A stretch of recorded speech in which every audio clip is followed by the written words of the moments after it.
AI is coming. It's been here for a little bit, but we've gone too far probably to roll it back. And I don't think we should roll it back even if we could. In order to upgrade our civilization, we really need to consider how we can intermesh what we're doing with AI in a way that is symbiotic and helps us move forward in a way that is also healthy. There are a lot of things, and certainly this kind of falls to our government, but I think we also, on a personal level, have to think about it.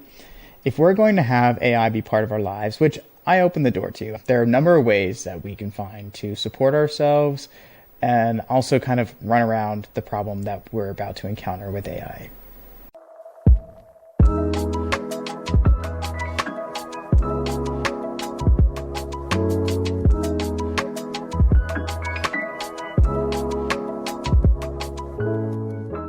Welcome to the Higher Human Podcast. Today, we're talking all about AI, how it's going to affect your job, how it's going to affect your life, and how it can benefit us. And it's going to be scary and it's going to be a roller coaster ride for a bit, but I think we'll find that ultimately we benefit if we learn to look at this the right way. So let's dive in. So I looked into it. It seems as though about a minimum of 20% of our jobs will disappear in the next 10 years or so. I personally think it could happen a lot faster than that, especially when we're talking larger corporations. Going to AI and automation, we're talking data analytics, data entry, writing, manufacturing, screening, processing. A lot of those jobs they're just going to go.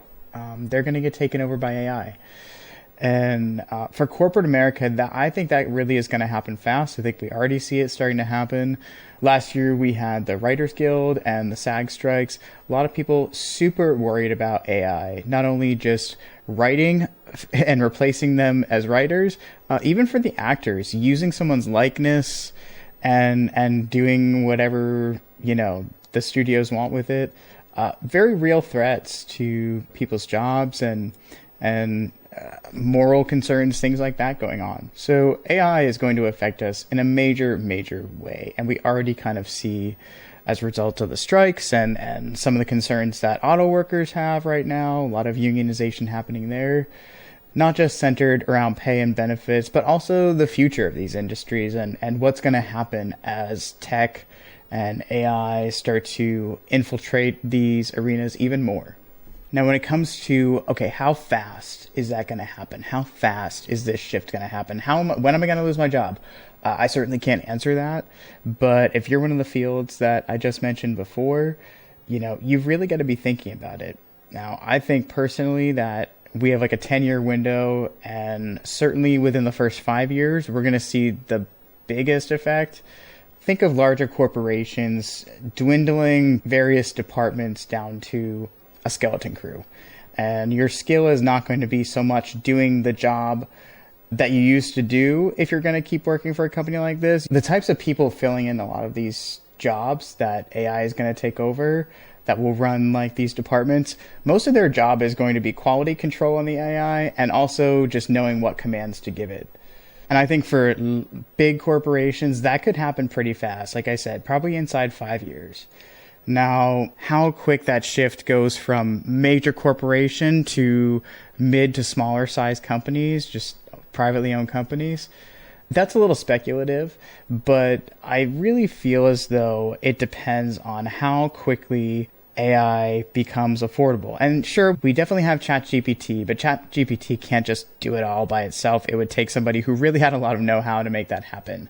We're probably going to see a big boom in tech industry trying to create AI platforms that are really easy to use. The closer we can get to an easy to use and easy to build, all around fully encompassing whatever needs that any particular company has for the owner or for them to hire somebody and do it relatively quickly and inexpensively to build them whatever kind of AI they might need for their particular business. It depends on how quickly we go from where we are now to that, to much simpler platforms, much more broad platforms where you can kind of check a box and select what kinds of automation and what kinds of AI you kind of need for your business.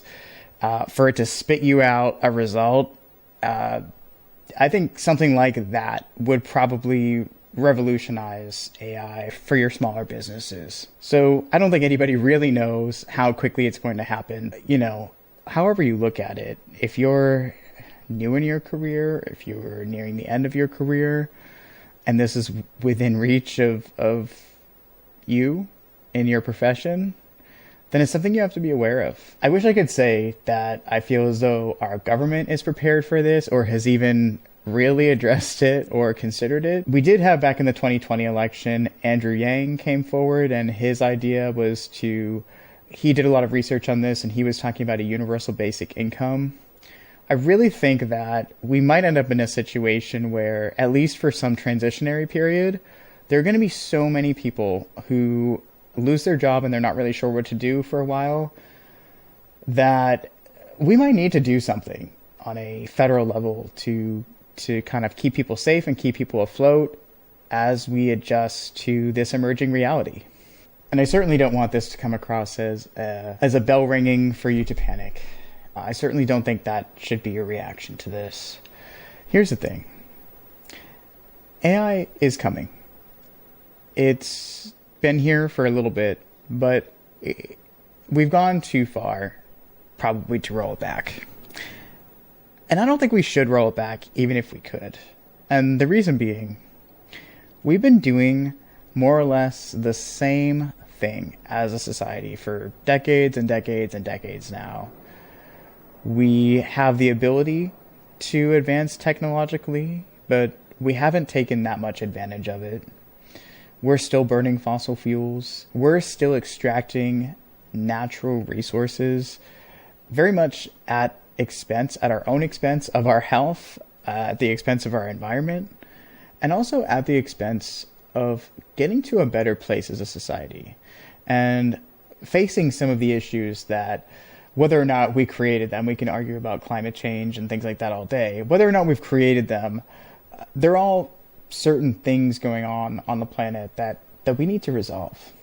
As much as people are going to lose their current line of work as it stands with the emergence of AI, I think we're on the brink of making some massive leaps in technology. As a society, if we decide to have certain things automated, the things that frankly not many people like to do, very physical work, very difficult analytical work that unfortunately we're all human beings and there's errors and things like that, sometimes a computer can just do some of those things better for you. Now certainly AI is not perfect, as we've seen some of the drawings they make and some really strange stuff that kind of comes out. We've definitely got a lot of fine-tuning to do with AI. But taking some of that pressure, some of that workload that is tedious and time-consuming off of human beings, it has the effect of lessening the burden on us as humans to do things that are less desirable and kind of difficult to do all by ourselves with our one singular brain. And it kind of opens the door for us to explore what else is out there. And technology, new technologies is certainly one of those things. New industries as a result. We're very close to expanding space exploration programs, things like that. I really feel like we've got a lot of problem solving and a lot of figuring things out to do as AI kind of comes into play and starts to take over some of the things that we were doing. Simply put, human beings don't have to, nor should they really, do the same thing for their whole life. Don't sell yourself short. You have so many talents and skills and perspectives and expertise that could contribute to society in a way that you didn't really think of. We don't have to be doing just one thing. There are a number of ways that we can find to support ourselves and also kind of run around the problem that we're about to encounter with AI. Now, if you're in a field where AI may not necessarily affect you, it might not just come take your job like that, consider how, especially if you're a business owner, if you're an entrepreneur, consider how AI and automation might actually really help your business and propel you forward kind of into this new age. We need to be thinking differently about the way we do things. If we decide that we're going to keep doing things the way we've been doing things just because that's the way we've been doing things, how does a society advance like that? They don't. It just doesn't happen. So we've just got to think bigger. For example, if you are a contractor, if I were you, I would be thinking about what you can automate in your workplace. That way you can increase your output. You can still hire a full crew and keep them moving and keep them on several projects. There are so many ways that AI and automation can help you. There are companies 3D printing homes right now with quite a bit of success. And I think that's going to be a huge area of trades, for example, that is going to really, really expand the field and improve it, revolutionize it.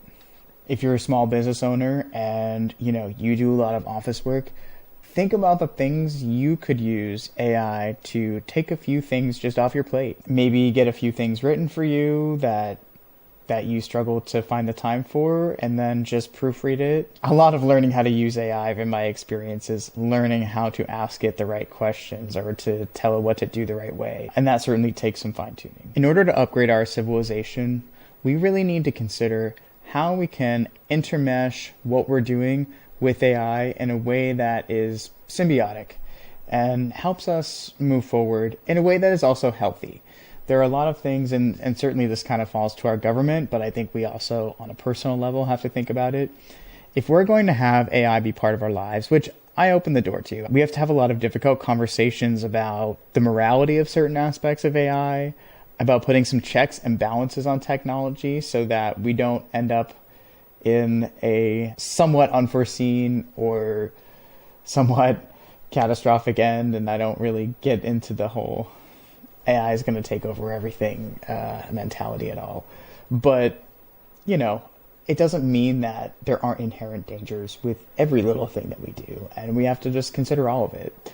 We do need to have very honest and very intentional conversations about what we're going to do to place some checks and balances on AI. Certainly, we want to make sure that morally we're doing the right things with it. As we know, corporations don't always make the best decisions that have to do with our well-being or their effect on the world. We have to have an honest conversation with ourselves about what intermeshing our lives with technology in an increasing manner like this, what we need to do to compensate for that so that we are not just these people living in a bubble that everything is done for us, we don't ever have to learn anything, and we're actually woefully unprepared for if our systems just fail us. If we lose electricity, if everybody loses electricity and there's no AI, will you be able to figure out a problem? Will you be able to problem solve? Will you be actually physically fit if you are someone who has developed a sedentary lifestyle because of the increase in technology that we have? They're all just things to think about. We have to consider AI as a potential benefit, but we also at the same time have to consider what we should be doing to compensate for that increase of technology in our lives, more so than we already have it. It's very important to me, and I think to many people, that we have a balanced perspective about the role of technology in our lives and not allowing ourselves to become, I guess, too soft might be the word. I feel like that term is overused, but to become too soft, to become so out of touch with reality that if there is no AI tomorrow and reality kind of hits us, that we'll be prepared for that and we can survive as a species. I recently read something talking about pigeons and how people look at pigeons with contempt, I guess, just kind of, they consider it a street rat of some kind. But what a lot of people don't know about pigeons is that we used pigeons for thousands of years to deliver messages. We domesticated them fully to the point where pigeons actually lost their ability to hunt.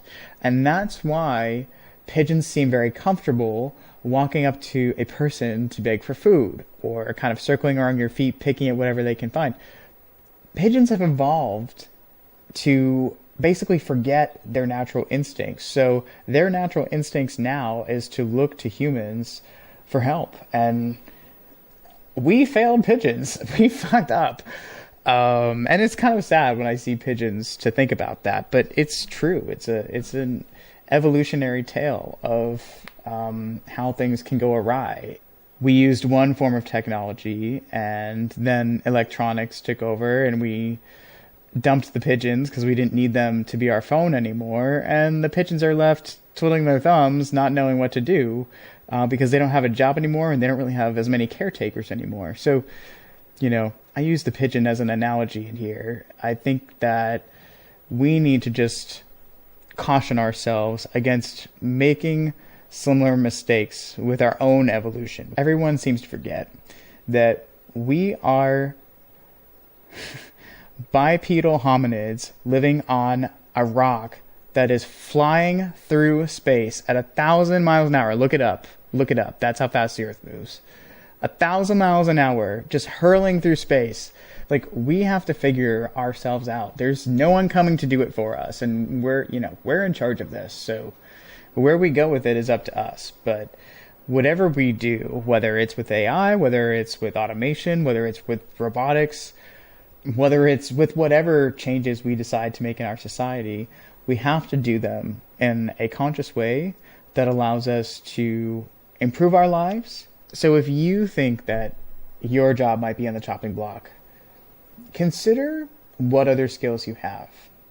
And consider what new emerging technologies or industries might be out there that you could lend your skills to. Inevitably, we are going to hit a phase where there's just a giant chunk of people that only really know how to do a few set things. And maybe some of those things are now going to be done by AI. And there's definitely going to be a phase where folks have to retrain. They've got to learn new skills. And that's okay. It will be understandably rough, and I think that it will be a little jarring at first for a lot of people to come to terms with that, I lost my job as a writer or in data entry, like I'll go find another job in data entry. I don't know about that. Becoming too attached to one thing might really do you a disservice when it comes to this topic. So don't be afraid to learn a new skill, to apply a skill you already have in a different way in a field that might be less affected. Sky's the limit. No matter what happens, it won't be the end of you. It will all be okay. And like I said, I think with all the emerging technology that we'll have, partially as a result of AI and automation, kind of freeing up the space, the time and the space for us to focus our lives on something different, there will be something out there for you, no matter what. And I know it's hard to hear me say that and feel confident about it yourself, but you have to have confidence that you have more to contribute to the world than your fingers on a keyboard or the 9-to-5 that you currently have. So be thinking about AI and how it might affect you in the near future, and prepare yourself accordingly. If so, learn some new skills, think about what else you might want to do. And if you're in a field that you feel like AI could maybe benefit, be thinking about how to implement those steps. Like, make a plan. Your business will likely only stand to benefit as a result. So don't panic. Ride out this roller coaster ride. We're all going to be on it together. And think about how you can build a great lifestyle alongside an AI integrated society. So whether you're watching on YouTube or listening on a podcast platform, I'd love for you to like and subscribe. There are tons of topics that we cover on this podcast, from health and wellness and life coaching concepts to spirituality and things that might affect the workplace. You name it, we talk about it. So like and subscribe, and I'll see you at the next level.